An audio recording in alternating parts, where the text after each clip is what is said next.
사람들이 살아가는 이런 지표문이 있으면은 교만한 자는 그 사람은 하늘에 떠 있는 상태고 겸손한 자는 보통 사람이 살아가는 이런 지표문보다 그 지표문 아래에 있는 이런 사람이다. 그래서 원래 이 교만과 겸손이라는 용어 자체가 그 어원이 이 용어에서 온 그런 뜻을 가지고 있습니다. 그래서 이제 여기 본문 말씀 보면은 교만이라는 게 바로 이 교만한 자는 하나님의 눈에 어떻게 비치는고 하니 사람의 칭찬과 인정을 구하기 위해서 자신을 높이고 자랑하는 사람, 이런 사람이고요. 그래서 그 사람의 마음 중심에서는 한 중심에는 하나님이 아니라 자기 자신이 그 중심을 차지하고 있습니다. 바로 자기 자신이 스스로의 우상이 되어 있는 이런 상태를 말씀하고 있고요. 겸손은 지표문보다 아래, 그래서 바로 뭐냐면은 이런 사람의 경우는 보통 사람들 밑에 있기 때문에 아예 자신의 영광, 세상 사람들의 찬사 이런 것은 안중에도 그냥 없어요. 안중에도 없고 그냥 자신을 낮추며 살아가는 사람, 이런 사람은 그 마음의 중심이 하나님을 모시고 살아가는 사람, 이렇게 보고 있거든요. 그래서 이제 교만한 자는 사람의 칭찬과 인정을 구하기 위해서 자신을 높이고 계속 은근히 노골적이든 은근히든 이렇게 높이고 자랑하는 사람은 그 뒤를 멸망이 졸졸 따라오고 있다. 파멸과 멸망이 따라오고 있고, 그 다음에 이런 심판 누가 하시는 거죠? 하나님께서 하시는 거죠. 그래서 하나님이 우주 만물을 섭리하고 계시기 때문에 그 하나님의 섭리, 하나님이 이 세상을 통치하시는 그 원리에 따라서 그런 사람 뒤는 바로 멸망, 파멸이 졸졸 뒤따르고 있고, 겸손한 자, 세상 사람들이 뭐라 하든 간에 항상 하나님의 시선을 의식하면서 하나님이 나를 어떻게 볼까 이렇게 살아가는 사람은, 바로 이런 사람은 사람들 칭찬이면 좋고 근데 그것이 궁극적인 목적이 아니에요. 이런 사람 경우는 바로 뒤에서 영광이, 존귀와 영광이 졸졸 뒤따르고 있다. 그래서 보면은 교만한 자는 항상 시선을 자기가 우상이 되어 있기 때문에 나를 높이기 위해서 누가 높이면 하나님이 높일 수 없는 거죠. 그러니까 세상 사람을 통해서 높임받기 때문에 항상 초점을 하나님, 주변 사람들한테 두고 있어요. 그래서 시선 자체가 주변 사람들이 나를 어떻게 보는가, 그것을 속 계산하면서 그래서 자기 자신을 높이기 위해서 살아가는 사람, 바로 우주 만물을 창조하시고 섭리하시는 하나님의 그 섭리 원리에 따라서 자기 뒤에 파멸이 따라온지를 그것은 영안이 닫혀서 볼 수를 몰라요. 그래서 이렇게 살아가는 사람, 겸손한 자는 항상 세상 사람들 시선보다도 하나님의 시선을 의식하면서 하나님이 원하시는 삶, 그런 삶을 목표로 살아가기 때문에 세상 사람들이 뭐라 해도 중요한 것은 하나님 나를 어떻게 볼 것인가 했거든요. 그래서 이런 사람들의 경우는 바로 자기도 모르는 사이에 뒤에서 영광, 존귀, 하나님으로부터 오는 이런 귀한 복이 되는 존귀와 영광이 졸졸 뒤따르고 있다. 지금 이 말씀이거든요. 예수님께서 똑같은 말씀을 하셨어요. 누가복음 14장 11절 말씀에 바리새인과 서기관들을 예를 들면서 말씀하셨죠. 누가복음 14장 11절에 무릇 자기를 높이는 자, 교만한 자거든요. 무릇 자기를 높이는 자는 낮아지고 그 다음에 자기를 낮추는 자, 겸손한 자는 높아지리라. 예수님께서 이런 말씀을 똑같이 하셨습니다. 이 보면은 겸손과 교만을 이렇게 서로 대비해서 말씀하시는 성경 규절이 굉장히 많아요. 실은. 그래서 이제 우리가 수요 이 강의 때는 이 자문에 나오는 여러 가지 말씀들을 쭉 한번 살펴봤었는데요. 우리가 그러면 여기에서 겸손과 존귀, 겸손과 이런 교만, 이런 것들이 우리 신앙과 관련해서 그걸 어디에다 위치 지을 것인가, 다시 말씀드리면요, 하나님께서는 우리가 하나님의 사람으로 온전히 변화된 자는 반드시 신앙 열매가, 우리 눈에 보이는 열매가 나타나는데 그 열매가 위로는 하나님을 사모하고 사랑하고 그 다음에 주위로서는 힘들고 어렵게 살아가는 사람들한테 사랑으로, 이웃사랑으로 나타난다. 이렇게 이제 하나님께서 말씀하셨거든요. 그러면은 우리의 내면의 신앙이 밖으로 표출되는 양상 자체가 하나님을 사랑하고 이웃을 사랑하는 이런 식이 되는데, 문제는 바로 뭐냐면은 이렇게 겉으로 표출되는 이 신앙을 결정짓고 있는 내 내면의 가장 마음의 중심, 마음의 태도, 내 신앙이 밖으로 표출되어 나오는데 그 내면의 깊은 동기가, 내 마음의 동기가, 신앙생활의 동기를 하나님은 두 가지를 보고 계세요. 바로 뭐냐면은 교만과 겸손 두 가지를 보고 계시거든요. 그래서 이제 이 교만과 겸손인데요. 그래서 이제 오늘 본문 말씀은 우리 신앙생활이 세상 사람들은 속아서 나를 이렇게 칭찬할 수도 있거든요. 근데 하나님께서는 내 내면의 깊은 내면의 동기를 보고 계시거든요. 네가 왜 그 말을 하는지, 네가 왜 그 행동을 하는지, 그 다음에 네 삶의 모습이 세상 사람의 눈에는 그렇게 보이지만, 그러나 하나님은 그렇게 입술과 행동과 내 삶에 결정짓고 있는 내 내면의 깊은 내면의 동기를 무슨 속해서 나오고 있는지를 하나님은 살펴보고 계신 분이거든요. 그래서 우리의 신앙생활이 겸손한 마음으로부터 나오는 것인지 아니면은 교만한 마음에서 거치장으로 하고 있는 것인지 하나님께서 살피시고 계신다는 것이거든요. 그래서 만약 우리 내면에 오늘 본문 말씀에 비추어서 우리 내면에 혹시라도 그런 모습이 있다고 보면은 깨닫고 돌아서라 해서 이제 이 말씀을 하나님께서 우리한테 주셨다고 보고 있습니다. 그럼 여기서는 이제 이 교만이 하나님께서는 어느 정도로 싫어하시는가? 그래서 이제 지금부터는 우리가 보고 있는 것은 겉으로 드러나는 신앙 이런 모습들, 여기서 이제 성경 말씀에 여러 가지 말씀들이 굉장히 많은데 우리는 바로 뭐냐면은 이 신앙생활 겉으로 드러나는 표출되는 신앙생활을 내면에서 결정짓고 있는 근본 동기 자체를 하나님은 두 가지를 보시는데 극과 극을 겸손과 교만을 보시는데 이 교만을 하나님께서 얼마나 싫어하시는지 이 부분이 잠언 6장 16절에 나와 있어요. 그 보면은 여호와께서 미워하시는 것 곧 그의 마음에 싫어하시는 것이 67가지이니, 그래서 맨 처음에 예를 들고 계신 것이 곧 교만한 눈과 거짓된 혀, 무지한 죄의 피를 흘리는 손, 이렇게 해가지고 하나님이 미워하시고 싫어하시는 것, 그 첫 번째로 여기서는 교만한 눈, 교만을 하나님께서는 말하자면 말씀해 주고 계시거든요. 그래서 하나님께서 가장 미워하시고 가장 싫어하시는, 우리가 겉으로 드러난 그것을 지금 하나님께 판단하신 것이 아니라 우리 내면에 가장 깊숙한 그 부분을 하나님이 판단하실 때 가장 미워하시는 것이 바로 뭐냐면은 우리의 교만이라는 것이고, 그 다음에 그 대척점에 되어 있는 서로 대비해서 설명하고 있는 겸손을 하나님이 가장 기뻐하시는 모습이라거든요. 그래서 우리 내면은 두 가지로 되어 있어요.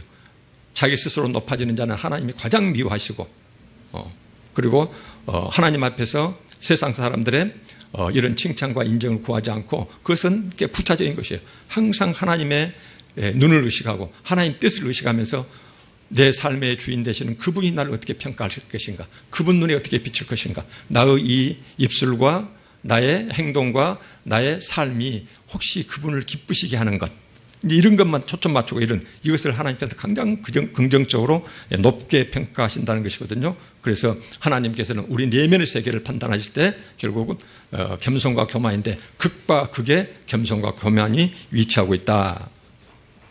그래서 성경에서 보면은 겸손과 교만을 서로 극적으로 대비시켜서 이렇게 말씀을 우리한테 주시는 경우들이 참 많습니다. 잠언 29장 23절에 사람이 교만하면 낮아지게 되겠고, 똑같은 말씀이세요. 교만하면은 자기 스스로 높아지면은 하나님께서 낮추시겠고, 그 다음에 마음이 겸손하면 영광을 얻게 될 것이다. 이 말씀이 주어 있고요. 그 다음에 이제 신약에서는 베드로전서 5장 5절에 하나님은 교만한 자를 대적하시되 겸손한 자들에게는 은혜를 주신다. 똑같은 말씀들이 성경에 여기저기 굉장히 이렇게 많이 이제 기록되어 있거든요. 그래서 우리 모든 신앙생활의 내면의 동기를 하나님께서는 가장 싫어하는 것을 교만으로, 가장 기뻐하신 것을 겸손으로 보고 계신다. 그래서 오늘 우리가 나누는 이 말씀은 다른 차원하고 구분해서 우리 가장 깊숙한 내면의 동기만 딱 국한시켜가지고요, 여기로부터 나온 모든 삶이 뿜어져 나오거든요. 결정되어 나오거든요. 이것을 나는 사람들은 속일 수가 있어요. 내가 꾸밀 수도 있고 그럴 수가 있는데 하나님은 그 내면을 바라보시고 겉으로 드러난 이런 신앙 모습보다도 그 내면의 동기를 굉장히 깊게 이렇게 바라보고 계신다. 그래서 성경에서 보면은요, 우리가 빠질 수 있는, 우리를 위험에 빠뜨릴 수 있는 교만의 4가지 유형을 우리가 성경에 찾아볼 수가 있습니다. 첫째가 바로 뭐냐면은 권력의 교만이거든요. 권력 교만. 이렇게 하나님께서는 권력을 얼마나 잘못된 권력을 소위 교만에 가까운 그 권력을 싫어하시는가, 이것을 다니엘서 5장 20절에 보면 나와 있거든요. 바벨론 마지막 왕 벨사살 왕이라는 이 왕이 있었는데요. 이 왕은 온통 중동 지방, 그 아시아 지방을 전부 다 이렇게 총괄하고 있었거든요. 그래갖고는 눈에 거친 것이 없어요. 그러니까는 가만히 보고 있다가 뭘 생각했냐면은 자기의 귀족들과 그 다음에 자기의 왕후하고 이 말이자면은 그 처첩들을 천여 명을 놔두고 이렇게 이제 초화스러운 이렇게 연애를 베풀고 있거든요. 근데 그냥 술 마시기가 그러거든요. 그래서 자칭 온 우주를 창조하셨다는 그 예루살렘의 여호와라는 그 신이 섬겼던 그 기물들을 다 가져와라. 그래가지고는 예루살렘 성전에서 탈취했던 그 예루살렘 성전의 기물들을, 그릇들을 전부 다, 이 기물들은 오로지 여호와 하나님을 섬기는 데만 사용되거든요. 아주 거룩한 기물들인데 이걸 갖다가 술을 따라서 마셨거든요. 그랬더니 어땠어요? 벽에 갑자기 손가락이 나타나가지고 썼거든요. 갖고 봤더니 당신 교만해서 오늘 저녁 넘기기 힘들다. 그래가지고 그날 저녁에 적국에 쳐들어와서 그 자리에서 죽게 된다. 하나님께서 이 사실을 기록하시면서 뭐라 했냐면은 교만했다. 바벨론 왕이 교만했다. 이 말씀을 하고 계시고요. 역대하 26장 16절에 유대 땅에서 우시아 왕이 있었거든요. 우시아 왕이 하나님이 도와주시니까는 무기, 체계, 그 다음에 이 성을 굳건히 쌓고는 두려운 것이 없었거든요. 그러니까 가만히, 그때는 이제 엄격하니 국가 통치와 그 다음에 하나님께 드리는 제사를 제사장과 왕이 이렇게 역할이 분담되어 있었는데, 그때는 하나님이 가장 높으신 분이기 때문에, 그래서 나 이 정도 되면은 내가 제사를 드려야 되겠다. 그러고는 자기가 예루살렘 성전에 가서 분향하려고 그랬거든요. 제사장들이 막았거든요. 그래서 화를 내면서 자기가 분향을 했거든요.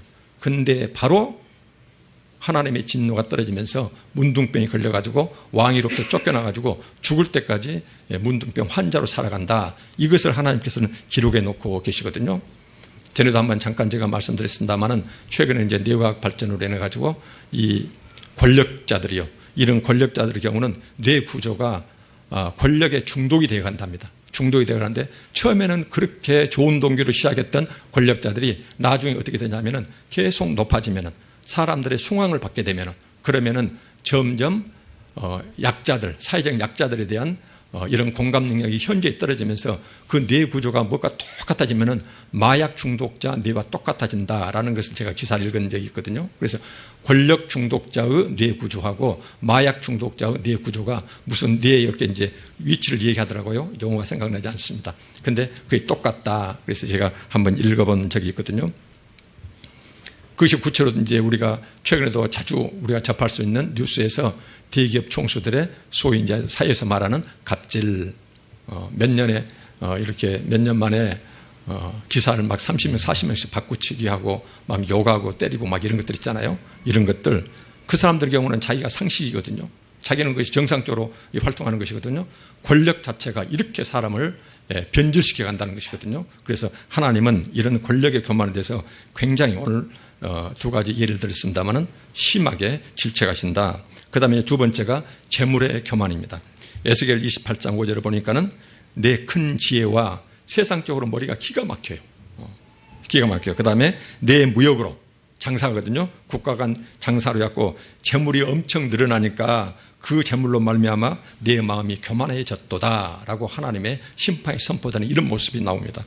호세아 13장 6절에 보니까는 그들이 먹여준 대로 배가 불렀고 배가 부르니 부자 됐다 그 말이거든요. 그들의 마음이 교만하여 이로 말미암아 나를 잊었다. 부자가 됐더니 그 다음에 찾아온 거였대요. 마음의 교만이, 그 내면의 깊은 속 동기가 자기가 주인 차지하고 그 다음에 교만이 찾아오면서 이게 첫째 부자가, 그 다음 찾아온 것이 마음의 교만, 그 결과가 하나님을 점점 멀리하는 것이에요. 우리가 항상 성경에서 볼 때 하나님을 멀리한다는 것을 교회에 출석하는 횟수로 판단하시면 안 됩니다. 항상 하나님께서는 그 내면에 깊숙한 그 마음가짐을 이렇게 보고 계시거든요. 그래서 종교 생활이 아무리 화려한다 하더라도 이렇게 부자가 마음이 교만해서 하나님을 잊는다. 그래서 이 비밀을, 신앙 비밀을 깨달았던 사막의 성자 푸코라는 사람이 있거든요. 예수님이 12 사도 제자 후에 초대교회 때 그 사도의 버금갈 정도로 아주 영성의 대가요. 하나님의 진리를 깊게 깨달았던 이 사람이 했던 말이 있거든요. 너희들은 부를 두려워하라. 부자 되는 것을 두려워하라. 그러면서 우리는 부자 되는 것을 두려워하자. 부는 그 자체로 나쁜 것이 절대 아니다. 그런데 문제는 뭐냐면은 그 부자 앞에 직면해 있는 내가 믿을 수 없는 존재라는 것이에요.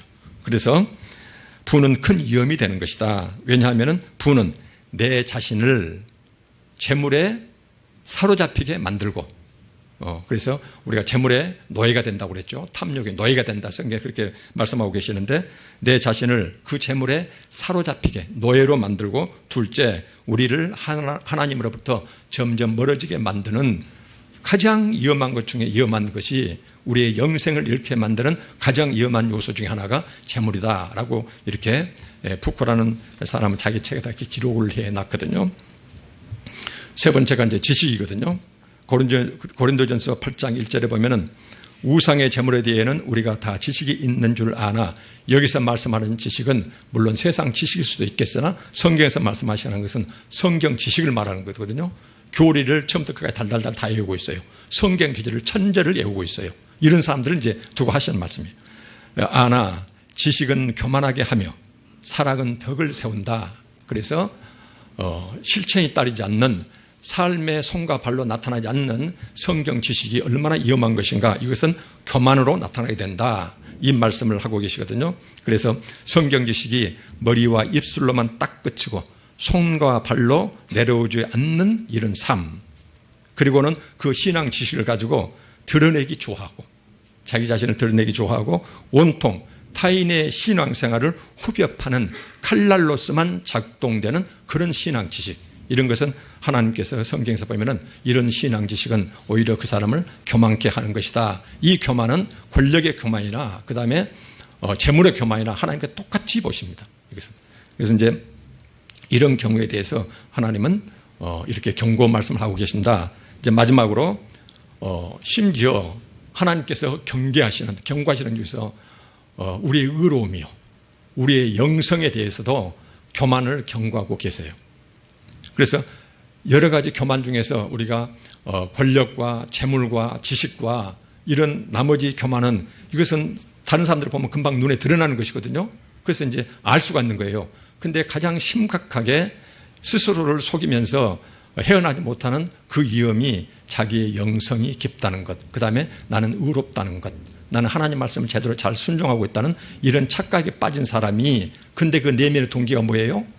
하나님이 나를 어떻게 보실 것인가, 이것이 아니고 내 주변에 교인들이 나를 어떻게 볼 것인가. 그때로 보면 어떠냐면은 나의 이 우아한 신앙생활을 유대인들은 나를 어떻게 볼 것인가. 이러한 경우에 영성마저도 심각한 가장 무서운 교만이 될 수가 있다. 그래서 보면은 누가복음 11장 11절에 바리새인의 영성의 높고 고귀함을 하나님께서 어떻게 판단하시는가. 주님께서 이거에 나와 있죠. 바리새인은 서서 따로 기도하여, 따로 우리가 몇 번 맞습니다. 주변하고 섞이기도 싫어요. 나는 거룩한 자거든요. 나는 영성이 뛰어난 자거든요. 그러니까는 죄인들하고 섞이기가 싫으니까는 자기는 따로 서서 기도하여 이르되 이 세리와 같지 아니함을 하나님께 감사합니다. 나는 일회에 2번씩 금식 기도하고 그 다음에 11조, 소득의 11조도 꼬박꼬박 드리고 있습니다. 근데 그 세리에 대해서 이제 바리새인에 대해서 예수님이 뭐라고 말씀하십니까? 마태복음 23절에 보면 누구든지 자기를 높이는 자는 낮아지고 자기를 낮추는 자는 높아진다. 이렇게 하나님께 말씀하셨거든요. 그래서 우리가 신앙생활 열심히 하고 하나님 말씀대로 순종하면서 이렇게 하는 것은 좋아요. 근데 그 내면에 깊은 동기가 하나님께서 원하시고 하나님이 기뻐하시니까, 그러니까는 다른 사람 칭찬은 부차적인 것이고, 그래서 하나님 앞에서 내가 열심히 순종하면서 살아가는 것, 이것은 극히 하나님께서 아주 금상첨화처럼 이렇게 기뻐하는 것이지만, 그러나 나도 모르는 사이에 내 내면의 깊은 동기가 하나님을 기쁘시게 하는 것, 하나님의 시선을 의식하는 것이 아니라 주변 시선을 의식하면서 자기의 이런 우아한 신앙생활을 뽐내듯이 하는 경우는 이것은 영성의 교만이다. 그래서 아주 가장 위험한 것 중에 하나로 이렇게 봅니다. 그래서는 사막의 교부들이요, 방금 말씀드렸던 푸코 같은 이런 사막의 교부들, 그래서 이제 열두 사도가 이제 세상을 떠나고 나서 그 다음에 초대교회에 사도급에 해당하는 이런 이제 영성대가라고 그랬죠. 이런 사람들은 항상 자신들을 이렇게 어떻게 해서 그런 사람들이 예수님의 직접 제자 열두 사도쯤으로 이렇게 높게 평가받냐면요. 이런 사람들이 그때 신앙생활 하면서 지켰던 것들이 얼마나 아름다운지는 몰라요. 그래서 항상 교회가 부패 타락해서 세상 사람으로부터 손가락질 받을 때 모든 교회에서 모든 시대에서 2000년 동안에 항상 우리는 초대교회로 돌아가자. 그 신앙에 머문 사람들이거든요. 이 사람들을 어떻게 얘기했냐면요. 항상 자신들을 나는 아직 시작도 못한 자라고 불렀습니다. 나는 아직도 시작도 못한 자. 뭐예요? 하나님 앞에서 의로운 삶, 그 다음에 하나님 말씀에 순종하는 삶을 나는 본격적으로 한 번도 시작도 못 해본 자라고 이렇게 항상 스스로를 불렀답니다. 이 정도로 겸손하니까 이런 사람들이 결국은 어때요? 기록에 남고 무수한 사람들의 소위 이제 인정 속에서 이렇게 기록에 남는 거죠. 사방의 교부들에게 우리가 보면 지금 현대 사람들 읽으면 좀 이상한 표현들인데요. 좀 황당한 표현일 수도 있는데, 근데 우리가 영성의 깊은 내면을 잘 모르니까요. 이런 그때 당시에 초대교회 때 영성의 대가들에게 보면은 마귀가 종종 천사나 그리스도 이렇게 돌아가신 예수님의 모습으로 이렇게 나타난다는 것이에요. 이제 이런 터키 같은 데 보면은 아주 산, 높고 높은 루르완 같으면은 한 30층, 40층 높이 되는 그 절벽 속에가 제비처럼 파 들어가 가지고 거기서 이제 이 사막의 교부들이 거기서 평생 동안을 금식기도 하면서 하나님 말씀 묵상하면서 살아갔던 사람들이 있거든요. 그렇게 깊게 묵상할 때 이렇게 이제 신비한 현상이 자기들한테 나타난다는 것이에요. 그게 바로 뭐냐면은 마치 하나님이 보내신 천사처럼, 그 다음에 예수님이 환상 중에서 그다음 꿈속에서 묵상기도 속에서 나타나는 것이에요. 나타나고 있은 사람들이 항상 하는 말이 있답니다. 그게 뭐냐면 너 대단하다. 너 정말로 높고 우아한 신앙생활 한다. 그러면서 이 교만을 부추기는 말로 항상 다가온다는 것이에요.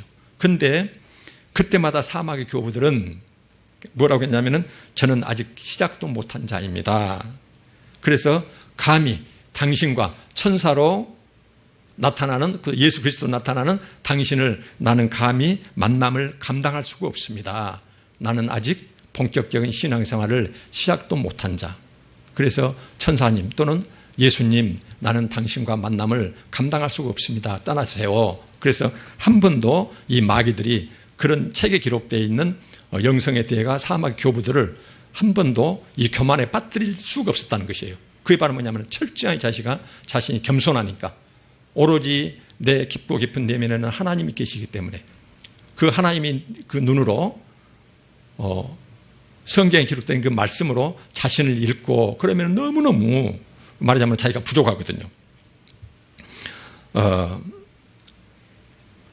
그래서 이제 그런데 이제 역사적으로 보면은요, 이제 이런 글이 기록되어 있어요.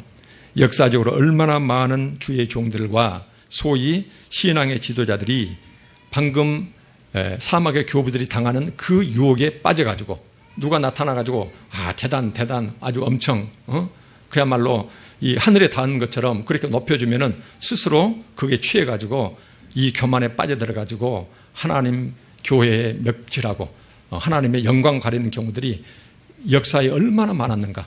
우리가 굳이 예를 들지 않다 하더라도 우리가 주변에서 이제 흔히 목격하고 있는 그런 것들일 수가 있겠죠.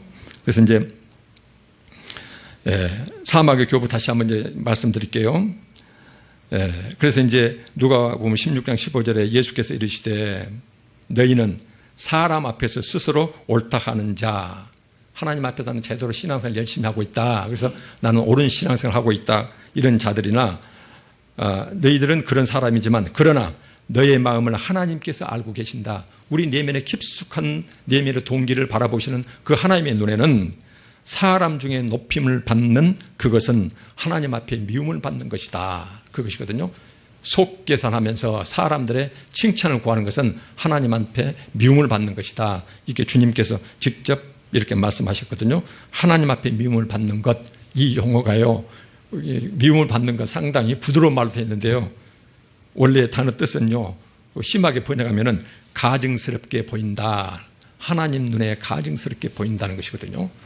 이 정도로 하나님께서는 우리 내면의 깊은 내면의 동기가 늘 세상 사람 시선을 의식하면서 그 사람들의 칭찬을 얻기 위해서 그래서 자기 자신을 꾸미면서 자기 자신을 은근히 드러내는 그래서 나타나는 이런 모든 의로운 이런 삶 같은 경우도 하나님은 가증스럽게 보고 계신다. 이런 말씀드리거든요. 그러니까 우리가 겉으로 드러난 것만을 가지고 하나님 판단하시는 것이 아니고 오늘 본문 말씀은 우리가 잘 다루지 않았지만은 겉으로 드러난 표층적인 이런 신앙생활 내면의 가장 깊은 내면의 동기는 하나님 두 가지를 보시는데 겸손과 교만. 그래서 겸손과 교만은 하나님이 가장 싫어하시고 미워하시는 가증스럽게 보고 있는 교만의 동기에서 나오는 것들하고 가장 지표면보다 낮은 보통 사람보다 더 낮게 자신을 바라보면서 이렇게 살아가는 사람들, 이건 하나님이 정말로 기뻐하시고 그들을 오히려 높여주신다. 이런 말씀이거든요. 사마 교북 푸코는 이런 말을 했어요. 그 사람은 성경 말씀에 그렇게 했기 때문에요. 교만하지 않았기 때문에. 그래서 가장 낮은 곳에서 그 다음에 가장 작은 자들을 섬기며 살았거든요. 근데 그 사람이 마지막으로 고백했던 게 있었어요. 나는 세상에 가장 낮은 곳으로 내려가고 싶었는데 내려갈 수가 없었습니다. 왜냐하면 가서 봤더니 기도하고 깊은 영성을 추구하다 보니까는 가장 낮고 낮은 곳에 예수님이 계시기 때문에 그 자리를 내가 차지할 수가 없습니다. 이제 이런 고백을 했거든요. 그래서 이제 오늘날 우리 모습을 보면은요, 어떤 경우에 보면은 그리스도인들이 내가 권력을 얻었다, 그 다음에 성공하고 부자 됐다, 그 다음에 성경 지식이 화려하고 선행과 구제를 많이 한 사람들이, 이런 사람들이 하나님의 은혜입니다. 그렇게 하면서 결과적으로 자기 자신을 높이는, 이렇게 자랑하는 간증을, 본인은 간증이지만 결과적으로 보면은 내가 이렇게 하나님 앞에 이렇게 했더니 그 다음에 하나님께 이런 복을 주셨습니다. 하나님 앞에 자기 공을 계산하고 있는 것이에요. 근데 성경적으로 보면 전혀 그것은 맞지가 않습니다. 하나님은 부족하신 분이 아니거든요. 그래서 하나님이 아쉬우니까 그분을 내가 채웠더니 하나님은 그것을 높게 평가해서 나한테 뭔가 대가를 천만의 말씀이에요. 우리는 지금 이 자리에 선택해서 앉아있는 것만으로 내 평생을, 내 목숨을 줘도 그분 앞에 감히 공덕을 쌓을 수가 없는, 계산해 볼 수 없는 그런 은혜를 받고 있는 자들이거든요. 근데 우리가 보면은 너무나도 빈번하니 교회에서 보면은 그 다음에 좋은 교회에서 좋은 신앙인들이 나가 하나님 앞에 이렇게 했더니 자식이 이렇게 뭐 기업이 어쩌고 막 이런 이야기를 많이 하는데 그러나 그것은 전혀 우리가 성경적으로 보기가 힘듭니다. 그런 차원에서 오늘 본문 말씀하시는 겉으로 드러난 이 모든 것 다 버리고 깊고 깊은 내면의 동기, 하나님의 시선을 바라볼 때 내 모습이 어떨 것인가. 우리가 착각할 수도 있죠. 이렇게 우리가 늘 기도하면서 성령님, 내 내면의 깊은 동기가 어떻습니까? 저로 하여금 깨닫게 해주십시오. 이것을 마음을 열어서 바라보게 해주십시오. 이런 기도가 늘 필요하겠죠. 그래서 이제 이런 사람들이 착각하고 있는 것들이 있거든요. 내가 이렇게 잘했더니 하나님께 이렇게 복을 주셔가지고, 근데 이것은 은근히 자기 자신을 높이는 경우, 그런 경우는 가장 낮게 계시는 주님하고 자기 스스로를 높이는 하늘에 떠 있는 지표면에 가장 밑에 깔려있는 예수님하고 그렇게 간극이 벌어지는데, 그런 사람들 마음속에 예수님이 계실까요? 예수님과 가장 멀리 떨어져 있는 사람들이거든요. 본문 말씀으로 보면은. 그래서 이제 참된 영성가들의 신앙 경험을 살펴보면은 하나님께 가까이 다가갈수록 자신을 더 죄인으로 보게 된답니다. 더욱더 더 세상 사람들의 칭찬이나 인정에 별 관심은 갖지 아니하고, 그래서 오늘 본문 말씀의 겸손은 그런 마음가짐을 가지라. 즉 타인의 시선이나 타인의 평가를 연연하지 말고 오로지 시선은 누구 시선만 의식하냐면 하나님의 시선. 그럼 우리가 하나님을 제대로 알아야 되겠죠. 이런 시선으로 살아가야 된다. 그럼 우리가 좀 시간이 됐습니다만은 어떻게 하면은 하나님이 이렇게도 싫어하시고 우리 내면의 동기로 보면은 가장 싫어하시고 하나님께서 미워하시는 이런 교만을 피할 수 있는, 그래서 겸손한 자가 될 수 있는 방법이 뭘까요? 하나님께서는 이미 이럴 줄 아시고 신명기 17장에 이런 말씀을 써놓으셨거든요. 이것은 이제 왕위에 앉을 자들아 왕한테 주시는 말씀도 우리한테 똑같습니다. 그가 왕위에 오르거든 이 율법서의 등사본을, 하나님의 말씀, 이 말씀을 레위 사람 제사장 앞에서 책에 기록하여 카피해가지고 항상 평생 자기 옆에 두고 읽어 그의 하나님 여호와의 경외하기를 배우며, 항상 하나님의 말씀을 바로 곁에 두고 읽고, 그래서 첫째가 여호와 하나님 경외하기를 배우며, 그 다음에 이 율법의 모든 말과 이 규례를 지켜 행하라. 하나님 말씀을 항상 옆에 두고 그것을 말씀을 읽고, 그 다음에 하나님 여호와를 경외하면서 거기에 기록된 말씀대로 내가 순종하며 살아가는 것, 이렇게 하는 사람이, 그리하면 그 결과거든요. 그리하면은 그의 마음이 그의 형제 위에 교만하지 아니하고, 그래서 오로지 우리 교만을 우리가 억누를 수 있는 것은 하나님의 말씀이라는 것이거든요. 하나님 말씀이다. 그래서 이제 성경 내용은 주님은 가장 낮은 자로 오셨고 가장 낮은 곳에 계시거든요. 그래서 낮은 곳으로 향하는 자들은 우리는 예수님을 만날 수가 있습니다. 겸손한 자들은. 그러나 높은 곳을 찾는 자, 스스로 자기 자신을 드러내는 자는 점점 예수 그리스도와 거리가 멀어지기 때문에 예수 그리스도를 만날 수가 없거든요. 그래서 이제 우리는 항상 교회에서든 밖에서든 나의 말과 행동과 삶이 누구의 눈을 의식하고 살아가는지 늘 자기 자신을 돌아보는 이런 삶. 그래서 우리는 다른 것을 잘 판단할 수 없으니까 내가 내 내면의 깊은 동기를 하나님께서는 어떻게 보고 계실까, 그것을 가장 우리가 말하자면 유사하게 좀 깨달을 수 있는 것, 가까이 가서 깨달을 수 있는 것 뭐냐면은 내 스스로 생각할 때 나는 이런 말하고 이런 행동을 하고 이런 삶을 살아가는데, 근데 내가 누구를 주로 주시하고 누구의 시선을 의식하고 살아가는가, 이것을 주변 사람들의 시선인지 아니면은 하나님의 시선인지를 늘 이렇게 우리가 바라보면서 살아갔으면 좋겠습니다. 하나님의 시선으로 살아가는 자는 반드시 겸손한 자에 이르게 되는 것이고, 주변 사람들의 시선을 따르는 자는 자신을 높이는 자, 교만한 자거든요. 그래서 오늘 본 말씀처럼 사람의 마음이 교만하면은 바로 멸망이 졸졸 뒤따르고 있다. 이것을, 그 다음에 겸손한 자는 영광이 졸졸 뒤따르고 있다. 이것을 우리가 영의 눈으로 이 말씀을 우리가 깊게 묵상하면서 우리의 삶을 이어갔으면 좋겠습니다. 기도하겠습니다. 아버지 하나님, 우리 모두 겸손한 자들이 되게 하여 주시옵소서. 우리 나눔과 섬김 교회 온 교우들이 겸손한 가운데 서로 사랑하며 좋은 교회 이루어갈 수 있도록 도와주시옵소서. 감사드리며 예수님 이름으로 기도합니다. 아멘.